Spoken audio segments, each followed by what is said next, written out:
근데 진짜 이렇게 2년 거의 반 가까이 갈 거라고는 처음엔 아무도 생각을 못했던 것 같은데 맨 처음에 뭐 3일, 뭐 일주일, 그렇죠. 만약에 길어야 한 달, 정말 뭐. 일주일에 끝났으면 예. 뭐 또 달랐을 거예요. 뭐 휴전 이쪽으로는 지금 당연히 우크라이나에서는 받기 어렵겠지만 현재 상황에서 예를 들어 국경선을 긋는다고 하면 그거는 우크라이나가 절대 못 받는 카드인 거죠? 둘 다 못 받아요. 러시아도? 일단 러시아는 지금 공세를 해서 성과를 내고 있잖아요. 한 달에 뭐 4, 5km라도 계속 전진하고 있잖아요. 네. 1년이면 50km 전진해요. 우크라이나군이 오히려 뭐 반격을 한다든지 러시아군이 꼼짝을 못 한다든지 이런 식으로 묶어놔야 되는데 지금 전선의 상황은 또 그렇지도 않고 그러다 보니까 우리나라도 사실은 전선이 움직이지 않으니까 그제서야 이제 가자라고 네네네. 했던 거지 않습니까? 지금.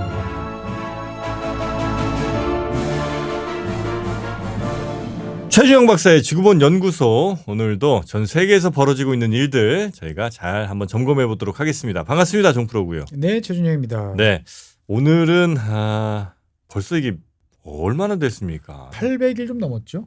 2년 하고도 그러면 한 석 달 뭐 이 정도가 이제, 아마 예. 지난 것 같은데. 네, 석 달이 돼가죠. 우크라이나. 네, 오래간만에 한번 또 네. 들어봤습니다. 사실 좀 더 자주 말씀드렸어야 되는데 워낙 뭐 깜빡했어요. 네, 다른 이슈들도 또 많이 있었으니까요. 요즘 네. 이제 우크라이나에 대한 관심은 상당히 좀 떨어져 있는 거는 사실인 것 같습니다. 우리는 상당히 떨어졌고요. 네. 그 다음에 유럽 국가들 같은 경우는 이제 상당히 이 긴장도가 올라가 있는. 그래요? 그러니까 이제 작년 이제 여름철, 한 가을철까지만 해도 어쨌든 우크라이나가 이제 공세를 이제 하는 펼친 상황이었으니까. 반격을 하고 뭐 그랬죠. 그렇죠. 그러다 보니까 뭐 공세가 성공하면 좋고 네. 성공 못하더라도 그냥 현 상태 유지쯤 되겠지. 라고 이제 보통 생각을 하고 그냥 그런 상태에서 전쟁이 계속 그냥 지지부진하다가 올해 미국 대통령 선거 결과가 나오면 네. 어떻게 정리가 될 거다라고 생각을 했는데 이제 작년 말서부터 이제 러시아가 우크라이나군의 반격이 실패로 돌아간 게 확인이 된 이후에 네. 러시아군이 이제 동부전선 도네츠크라든지 루안스크 이쪽 동부전선 쪽에서 대규모 공세를 지금까지 이제 지속을 하고 있어요. 한 6개월 이상 지속을 하고 있습니다. 전쟁 물자가 좀 있나 보네요, 러시아가. 러시아 같은 경우가 이제 전시 산업, 전시 경제로 재편을 완료를 했어요. 그러니까 그 전까지는 이제 가지고 있던 거 가지고 했다가 이제는 기존의 뭐 기계 산업, 중공업 뭐 공장부로 탱크 만들어. 너는 탱크 야포 포신 만들어. 이런 식으로 이제 가고 네네. 어떻게 보면 우리가 전쟁하는 나라의 그 산업계 모습으로 지금 이제 변화를 한 거죠. 그럼 이제부터는 뭐 물자 부족해서 전쟁 못하고 이런 일은 러시아 쪽에서는 별로 없겠군요. 그러니까 뭐 그렇다고 해서 뭐 쇼미더머니 할 정도로 그 정도는 아닌데 네. 어떻든 우리가 생각했던 것보다는 이제 러시아가 한 단계 올라선 그런 모습을 이제 보여주고 있고 그러다 보니까 이제 뭐 여러분들 들어보셨을지 모르겠습니다만 이제 바흐무트라든지 뭐 아우디우카, 뭐 크레미아 지금 요 지도상에서 보시면 여기 지금 화살표들이 잘 보이실지 모르겠는데 이쪽으로 지금 계속 서쪽으로 좀 나오고 있죠. 그래서 요 지금 빨갛게 점들이 막 펼쳐져 있는 요 지역들이 최근 한 몇 달 사이에 탈환했던 지역을 다시 러시아가 점령해서 밀어내고 있는 러시아가 야금야금 땅 따먹기에 성공하고 있는 그런 지역이다라고 이제 보시면 되겠습니다. 네. 그러니까 어떻게 보면은 이제 러시아 공세, 우크라이나 수세 이렇게 이제 말씀드릴 수 있겠고. 그런데 문제는 이제 우크라이나가 방어선이 계속 뚫려요. 우크라이나가. 네. 그래서 지금 이게 지금 상당히 위기다. 라고 이야기를 합니다. 더 밀고 들어갈 가능성, 러시아가 더 밀고 들어갈 가능성이 있는 거죠? 그렇습니다. 지금 여기 아까 보여드린 지도에서 지금 이렇게 점이 막 보이고 화살표가 보이는 이 지역 같은 경우는 기본적으로 약간 이제 산악지대, 뭐 구릉지대, 뭐 해발 한 500에서 한 700m 정도 산들이 막 계속 이어지고 있는. 그러니까 어떻게 보면 방어하기는 되게 좋은 지역이에요. 근데 그 중에 이제 그 우크라이나가 꽤 오랫동안 요새처럼 만들어 놨던 지역이 이제 아우디우카라는 지역입니다. 아우디우카라는 지역이 지금 여기 러시아가 지금 이만큼 땅을 따먹었는데 여기 보면 아우디우카라고 있죠.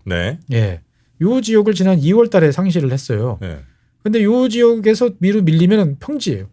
방어선을 새로 구축하기가 쉽지 않은 거죠. 그러니까 쑥 밀린 거예요. 한 두세 달 사이에.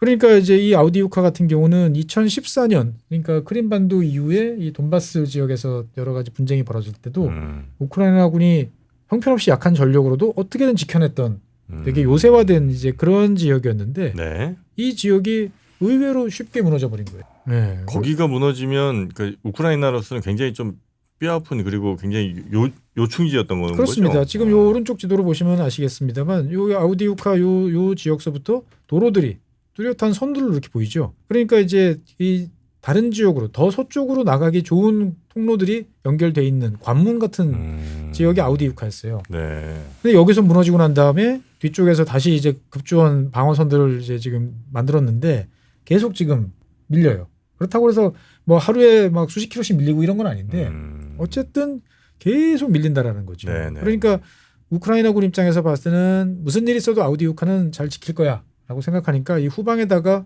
뭐 참모선이라든지 뭐 지뢰지라든지 이런 것들을 충분히 만들어 놓지 않은 상태에서 네. 밀리니까 방어 전선을 이제 구축하기가 상당히 어렵다라고 볼 수가 있겠습니다. 우크라이나는 지금 뭐 해외에서 지원해주는 그런 무기라든지 이런 거 없으면 굉장히 지금 아주 아슬아슬한 상황인 거죠. 그렇죠. 아슬아슬한 상황이고 그래서 이제 뭐 미국이라든지 독일이라든지 프랑스가 이제 대규모 지원을 약속했고 미국에서도 이제 우크라이나 지원법이 이스라엘하고 같이 묶여가지고 통과가 됐긴 했는데 네. 문제는 이제 이게 넘어가려면 실물로 넘어가려고 그러면은 아무리 빨라도 2달은 걸릴 것 같아요. 2-3달. 그러면은 네. 지금 5월이니까 6월, 7월, 8월 어떻게 보면 전쟁하기 좋은 시기죠. 예. 그러니까 요때 이제 어떻게 잘 버텨야 되는데 문제는 우크라이나 군이 뭔가 지금 좀 이상해지고 있다. 우크라이나 군이? 예. 왜요? 그러니까 뭐냐면은 러시아 군이 이제 대규모로 네. 여기저기 찔러보는 게 아니고 동부전선에 병력을 집중해서 막 밀어붙이면 네. 우크라이나 군은 어떻게 해야 되겠어요? 막아야죠. 같이 막아야죠. 네. 그러면 병력을 집중을 하고 그 다음에 예비대를 편성을 하고 그 다음에 이제 뚫리면 예비대를 투입을 해가지고 네네. 집어넣고 어떨 때는 그 눈 딱 감고 이제 밀어 넣어서 무슨 일이 있어도 지켜야 될 땐 틀어막기도 하고 해야 되는데 이게 잘 안 돼요. 손발이 잘 안 맞아요. 그래서 이게 도대체 손발이 왜 안 맞느냐를 이제 서방의 이제 전문가들이 들여다보고 일관되게 지적하는 게 뭐냐면은 뭐 군대 갔다 오신 분들은 아시겠지만 뭐 대대, 연대, 그 다음에 우리는 사단 네. 올라가잖아요. 뭐 네. 여단도 있지만 네. 우리는 사단 편제인데 그리고 이제 위에 군단 있고 그 다음에 군사령부 있고 이런 네. 식으로 이제 넘어가는 데 비해서 우크라이나 군 같은 경우는 신기할 정도로 여단 위가 없어요. 여단 위가 없다고요? 네. 그러니까 이제 여기 막어 그러면 여단들이 몇 개가 이제 파병이 되는 거죠. 예, 예. 그러면 이 여단들 사이에서 여기가 막히네 그러면은 여기서 빼서 이걸 막고 누가 위에서 들여다보고 있어야 되잖아요. 아 근데 여단 독립적으로만 움직여요? 독립적으로 움직이고 그걸 위해서 통째로 이제 보는 그러니까 우리로 따지면 사단, 예. 뭐 군단 이런 게 충분히 있어야 될 것 같은데 없어요. 왜 없지? 그렇죠. 그러니까 이게 사실은 되게 신기한 일인데 예. 요즘에 이제 이 도대체 예전에는 뭐 그냥 우크라이나는 그런가 보다라고 했는데 이제 자세히 들여다 보니까 이게 이제 어떤 문제가 있냐면 이 여단들이 우리가 생각하는 딱 국방부 산하에 육군 산하에 편성돼 있는 그런 군도 있지만 좀 민병대처럼 그 정규군이 아니잖아요. 정규군이 아닌데 급하니까 정규군 편제에 들어와서 아 여단. 넌 무슨 여단 뭐 66여단 넌 44여단 이런 식으로 그냥 인정받은 이런 세력들이 꽤 된다라는 거예요. 네네네. 그러다 보니까 이제 문제가 뭐냐면은 이 사람들은 자기들끼리 있고 누가 이제 들어와서 간섭하는 거 싫어하잖아요. 그럼 가령 이를테면 우리 여단 병력이 한 1,500명쯤 돼요. 1,500명 너무 작다. 한 3,000명 되는데 네. 전투를 치열하게 하고 나니까 한 300명 정도가 상실됐어요. 네. 뭐 부상이든 뭐든 해가지고 그러면 상식적으로 어떻게 돼요? 채워 넣어야죠. 채워 넣어야죠. 뒤에서 이제 보충병을 받아가지고 예. 집어 넣어야 되는데 거부를 하는 거예요. 왜냐면은 우리는 딱 이렇게 한 팀으로 딱 돼 있는데 다른 애들이 들어오면 저 뒤에 있는 키우에 있는 국방부나 정규군이 우리를 좌지우지할 것 같다라는 생각이 들다 보니까 그냥 우리는 우리끼리 알아서 할게 간섭하지 마라고 하는 거예요. 네. 그러니까 이제 뭐 지도상에서 편제는 암흑의 여단이 여기서 방어선을 구축 하지만 시간이 지날수록 점점 취약해지고 이게 어느 순간 이제 확 무너지는 네네네. 그러한 일이 이제 되는 거죠. 그러다 보니까 최근에 이제 여기 화면 지도상에서 보면은 여기 표시되어 있는 동네가 이제 오체레틴이라는 조그마한 마을이 있는데 네. 여기 툭 튀어나왔죠. 러시아 지금 예 여기가 원래는 요렇게 전선이 그어졌어야 되는데 한순간에 무너지면서 한 4km 이상을 그냥 쉽게 내줘 버렸어요. 네. 그러니까 여기에서도 이때도 이제 그런 이야기가 나온 거죠. 그러니까 뭔가 조직적이고 어떤 상황인지를 위에 보고가 올라가고 우리가 지금 이런 상황이에요. 그럼 증원군을 보내주던 아니면 체계적으로 차근차근 철수를 해야 되는데 네. 우크라이나 군이 최근 한 2-3달 사이에 보여주는 모습은 후퇴할 때 후퇴를 잘 못해요. 후퇴를 잘해야 되는데. 원래 후퇴가 제일 어려워요. 그렇죠. 후퇴가 제일 어렵긴 하지만 네. 원래 후퇴를 한다 그러면 어떻든 간에 소수지만 전력이 잘 보존된 세력이 뒤에 가서 상대방을 견제하고 고착시킨 다음에 하나씩 빼주는 거잖아요. 그러니까 물론 후퇴가 어려워요. 네. 어려운데 후퇴를 할 시점을 놓쳐버리는 거예요, 자꾸. 평소 훈련이 충분히 돼 있지 않은 그러니까 상황. 서로 조율을 해야 되는데 네. 조율이 안 되고 제대로 보고 안 올라가다가 그냥 붕괴해버리는 거예요. 그러니까 그 옆에라 이 옆쪽 오른쪽 왼쪽에 있던 여단들 같은 경우도 갑자기 어떻게 된 거야? 그러면서 같이 이제 허물어져 버리는 네네. 이런 일들이 이제 반복이 되는 거죠, 보면은.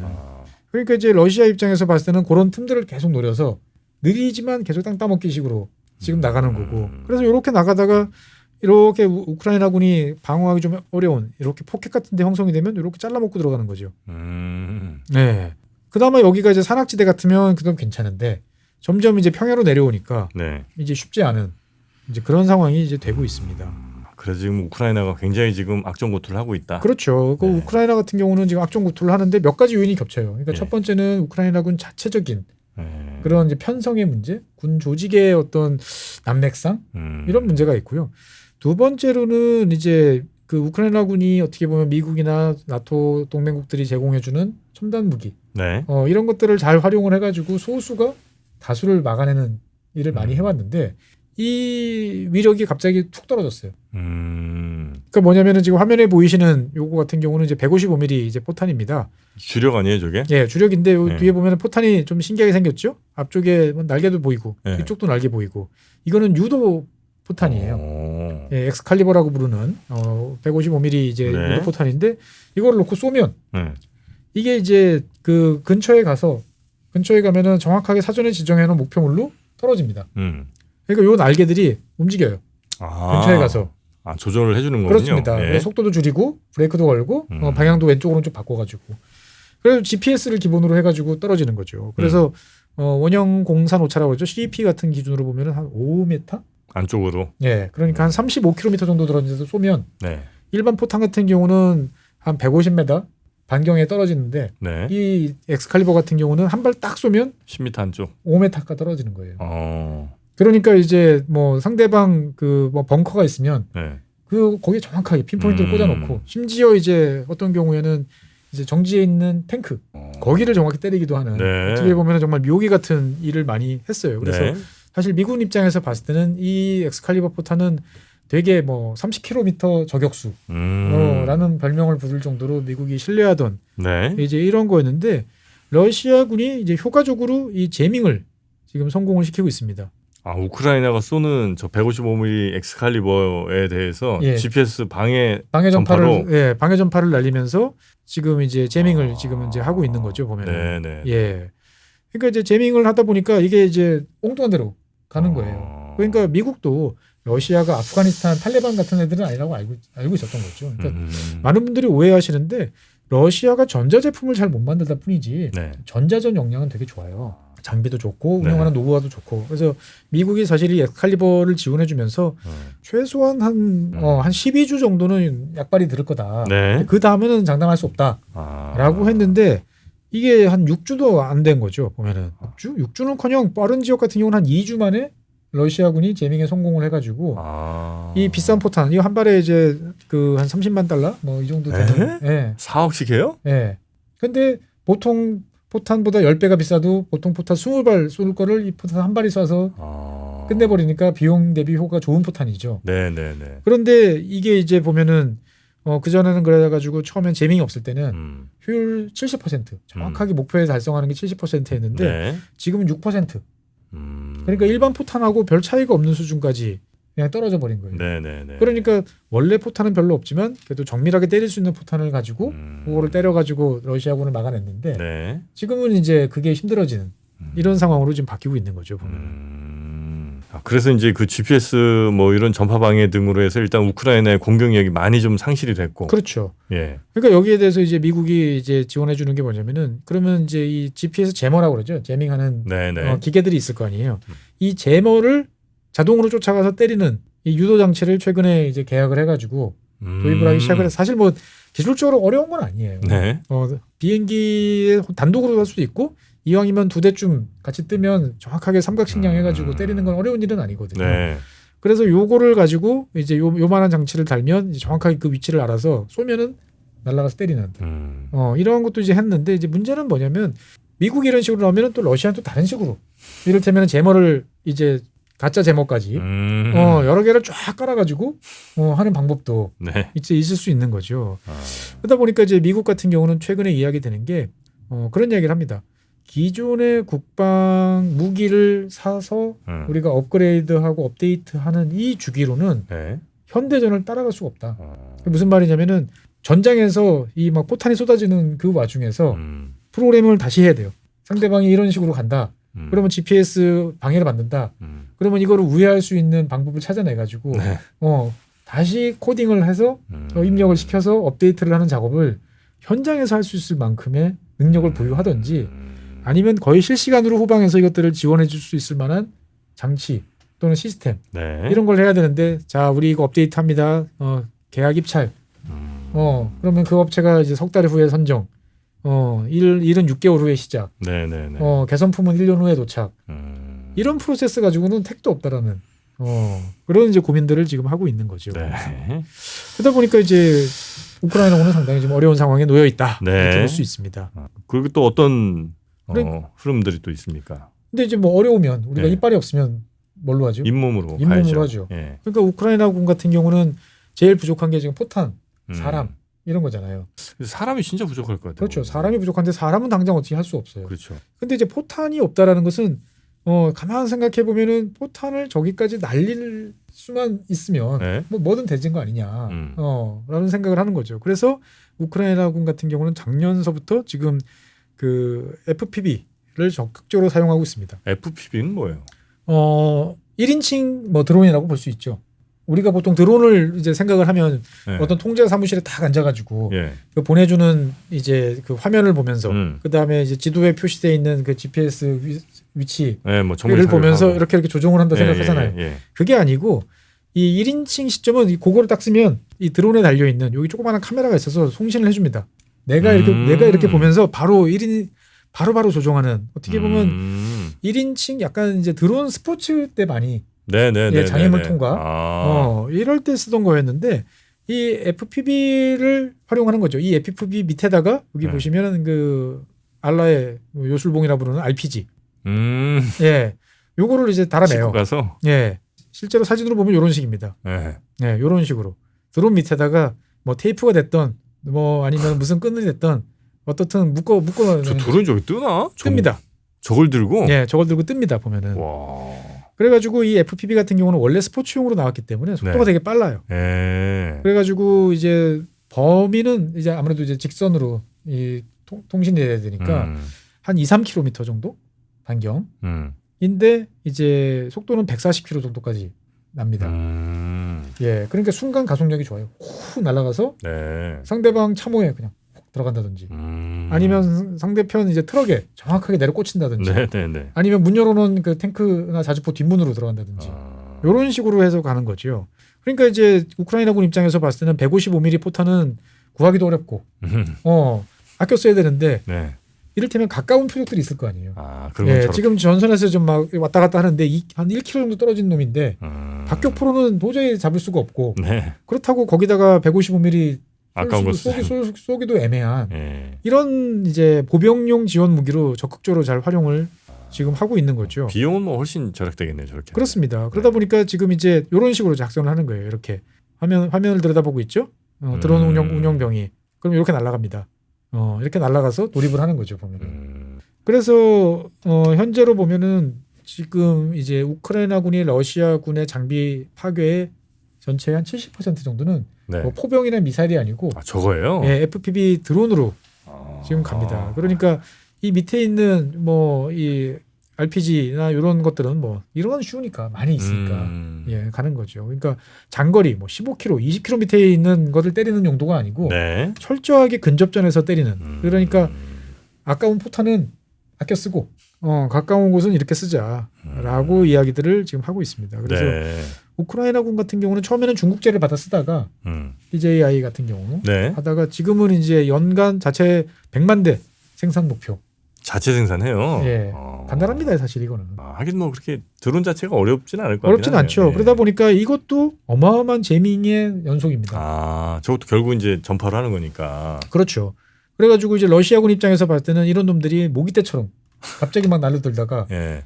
새로 만든 재밍 기계나 딱 갖다 놓으면 또 갑자기 우수수 떨어지다가 러시아도 반대로 또 FPV로 또 공격을 하다가 네. 그러면 또 이 우크라이나군도 재밍을 하고 그러니까 양쪽 다 지금 어떻게 보면 치열한 전자전 하에서 지금 전투를 벌이고 있다라고 이제 볼 수가 있겠습니다. 네. 근데 일단 저기에 쓰든 어디에 쓰든 하여튼 포탄이 기본적으로 많이 필요할 텐데 예전에 우리나라에서도 뭐 포탄이 아마 건너간 것 같고. 네, 제일 많이 갔어요. 그렇죠. 그리고 네. 이제 북한에서도 러시아 쪽으로 간 것 같고. 네. 계속해서 이렇게 이제 공급이 앞으로도 되는 거예요? 그러니까 이제 제일 문제는 이제 포탄인데 네. 이제 미국 같은 경우가 이제 200만 발 이상을 현재까지 제공을 해줬어요. 네. 근데 이제 그 중에 이제 뭐 미국이 보유한 거, 그다음에 우리가 갖고 있던 거 이렇게 돌려가지고 간 거, 뭐 기타 등등이 있겠습니다만 미국 입장에서 봤을 때는 지금 현재 증설에 막 나서고 있어요. 그래서 월 20만 발까지로 증설을 하는데 이게 시간이 걸리다 보니까 이제 쉽지 않은 문제고.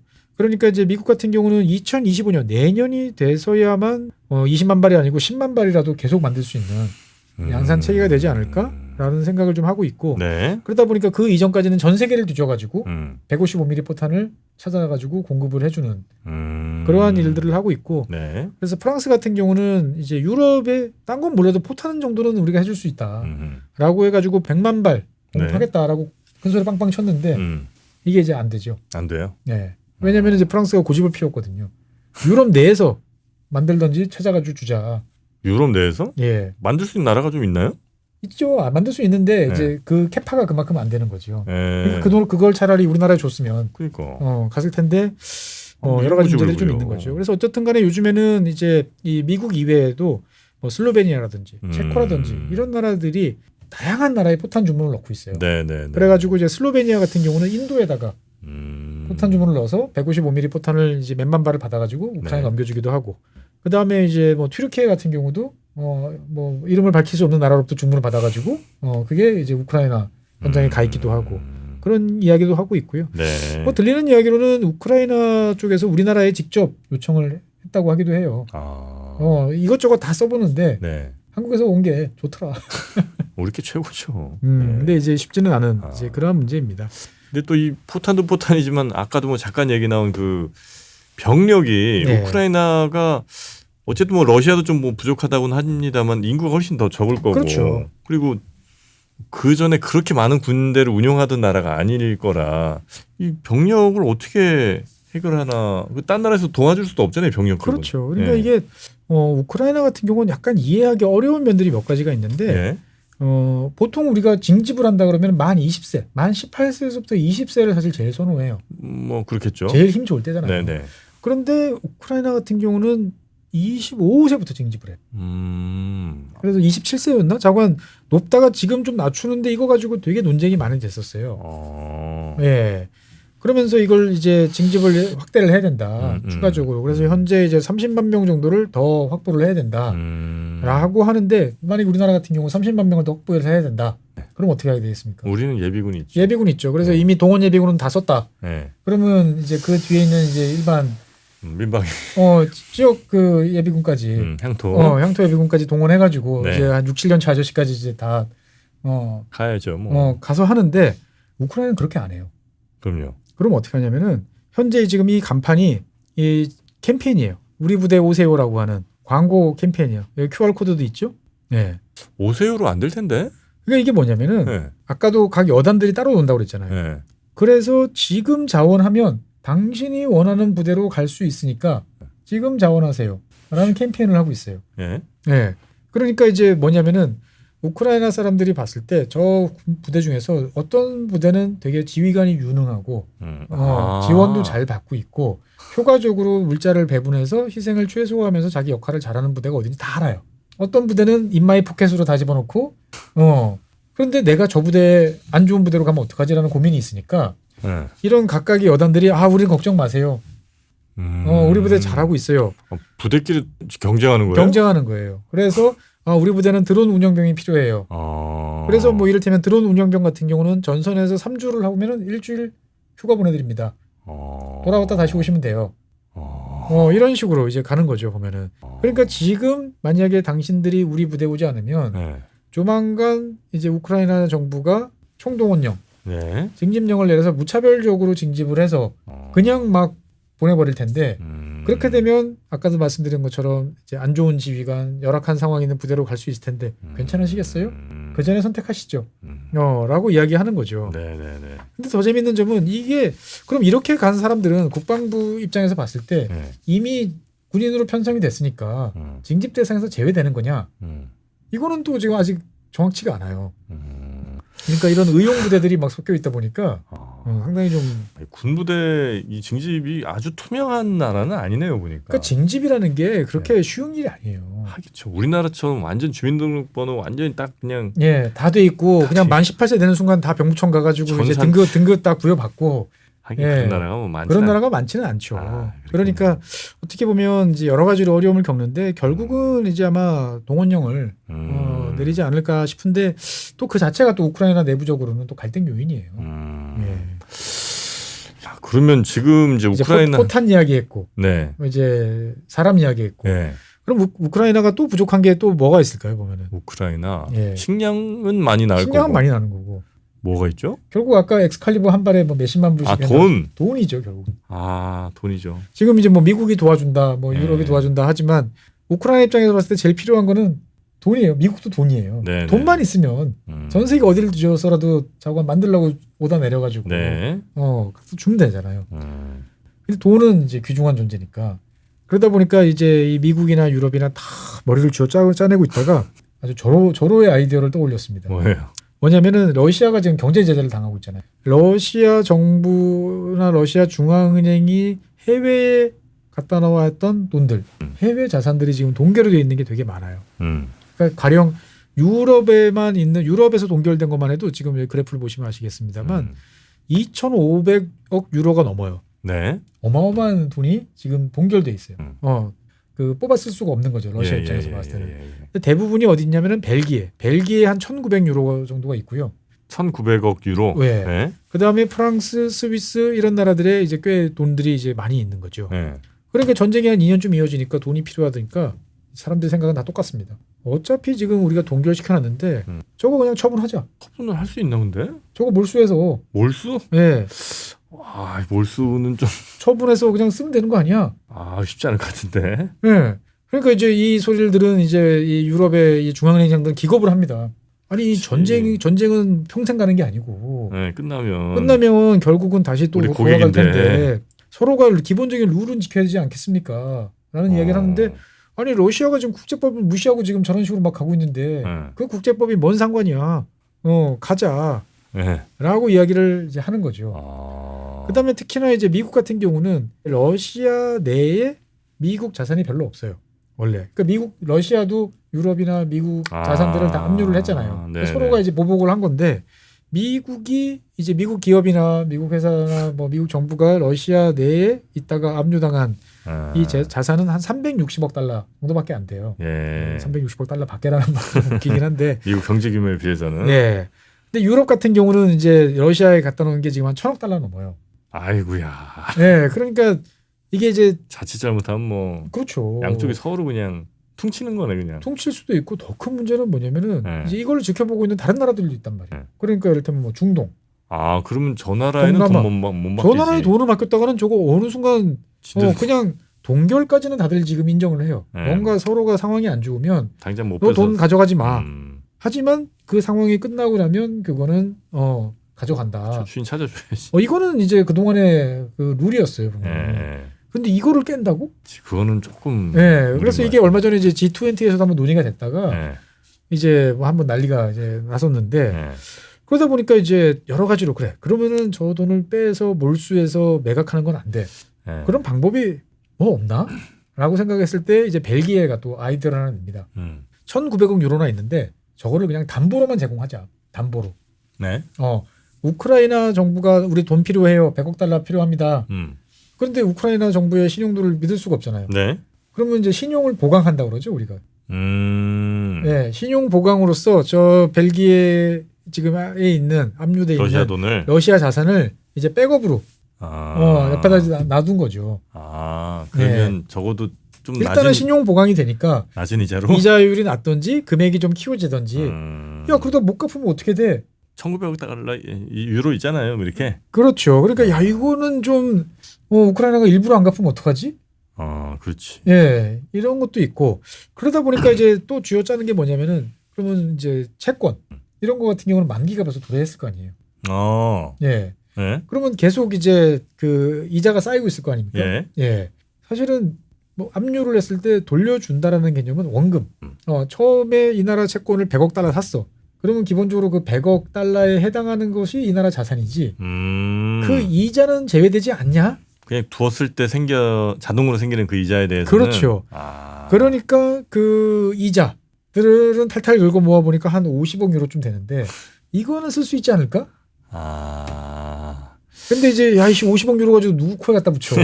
라는 이야기를 이제 하는 거죠, 보면은. 애매하네요, 여기도. 그렇죠. 그러다 보니까 이 이야기가 막 번져가니까 이 지금 이제 유럽 중앙은행이라든지 막 이 스위스라든지 막 유럽에 있는 중앙은행장들은 지금 얼굴이 파랗게 질렸습니다. 이러고 이거는 기본적으로 지금 가뜩이나 유로화가 이제 국제 통화로서의 가치가 있냐? 라는 걸 듣는데 관뚜껑에 못질을 할 상황이다. 그렇죠. 유로화의 심각한. 그렇죠. 유로로 표시된 자산을 가졌을 때는 내가 안정성을 담보할 수 없다. 그런 생각 들면 안 되지. 그런 생각이 들면 이제 끝장이잖아요. 예. 우크라이나 지금 젤렌스키 관련 뉴스도 요즘 별로 안 보이던데 우리나라라 더 그런가? 그렇죠. 우리나라라서 그렇고요. 실제로 이제 마크롱 대통령 같은 경우는 이제 예전에 한번 직접 파병하겠다라고 이야기했다가 파병? 프랑스군 파병할 수 있다. 근데 얼마 전에 이코노미스트지랑 인터뷰를 할 때도 난 그 생각 변함없다. 그래요? 왜냐면은 이제 마크롱 대통령 그다음에 유럽 동유럽 몇몇 나라들 입장에서 봤을 때는 우크라이나가 졌다라고 하면은 러시아가 거기까지 끝 하고 손 털고 자 우리 다시 사이좋게 지내요. 그럴 리가 없다. 그렇게 갈 거냐? 아니라는 거예요. 그러니까 이 문제를 어떻게든 여기서 우크라이나를 지원해서 막는 게 제일 싸다. 어떻게든 우크라이나 영토 내에서 쇼부를 보는 게 낫지. 이거를 다른 넘어서면. 쪽으로 하면 불을 끌 수가 없다라는 입장들이 계속 있는 거죠. 그러다 보니까 유럽에서는 상당히 민감하게 다루는 데 비해서 이제 우리나라 같은 경우는 벌써 2년이 이제 훌쩍 진행되고 아까 보여드릴 것처럼 이제 뭐 되게 좁은 동네에서 왔다 갔다 하다 보니까 관심들이 많이 떨어졌지만 오히려 상황은 더 다급해지는 쪽으로 가고 있다 이렇게 말씀드리겠습니다. 휴전 이쪽으로는 지금 당연히 우크라이나에서는 받기 어렵겠지만 현재 상황에서 예를 들어 국경선을 긋는다고 하면 그거는 러시아는 그럴 수 있으나 우크라이나가 절대 못 받는 카드인 거죠? 둘 다 못 받아요. 러시아도? 일단 러시아는 지금 공세를 해서 성과를 내고 있잖아요. 어떻든 간에 느리지만 뭐 이를테면 한 달에 뭐 4-5km라도 계속 전진하고 있잖아요. 1년이면 50km 전진해요. 그러니까 최소한도 도네츠크랑 루안스크 루안스크 이 지역은 100% 싹 깔끔하게 떠먹어야 되지 않을까 싶은 상황이고 우크라이나군이 오히려 뭐 반격을 한다든지 러시아군이 꼼짝을 못 한다든지 이런 식으로 묶어놔야 되는데 지금 전선의 상황은 또 그렇지도 않고 그러다 보니까 우리나라도 사실은 전선이 움직이지 않으니까 그제서야 이제 가자라고 했던 거지 않습니까? 이제 보면은 우크라이나 러시아 이 전쟁 상황에 대해서 요즘 뭐 저희가 조금 덜 보긴 했습니다만 오래간만에 한번 다뤄봤습니다. 아마 오늘 요 에피소드를 보시는 분들은 해당 지역에 대한 혹은 뭐 해당 지역을 둘러싼 유럽과 미국 또 그 외 나라들에 대한 이해를 좀 높이시는데 뭐 도움이 좀 되지 않을까. 뭐 세계는 우리는 세계에 관심이 없어도 세계는 우리를 가만히 내버려 두지 않습니다. 근데 진짜 이렇게 2년 거의 반 가까이 갈 거라고는 정말 아무도 생각을 못했던 것 같은데 맨 처음에 뭐 3일 뭐 일주일 그렇죠. 만약에 길어야 한 달, 정말 일주일에 끝났으면 뭐 또 달랐을 거예요. 하여튼 어떻게 바뀔지 또 트럼프의 등장이 또 이 전쟁에 어떤 영향을 미칠지 등도 앞으로 계속 지속적으로 저희가 살펴보도록 하겠습니다. 자, 오늘 함께해 주신 법무법인 율촌 최준영 박사님 고생 많으셨고요. 다음 시간에 뵙겠습니다. 고맙습니다. 네, 감사합니다.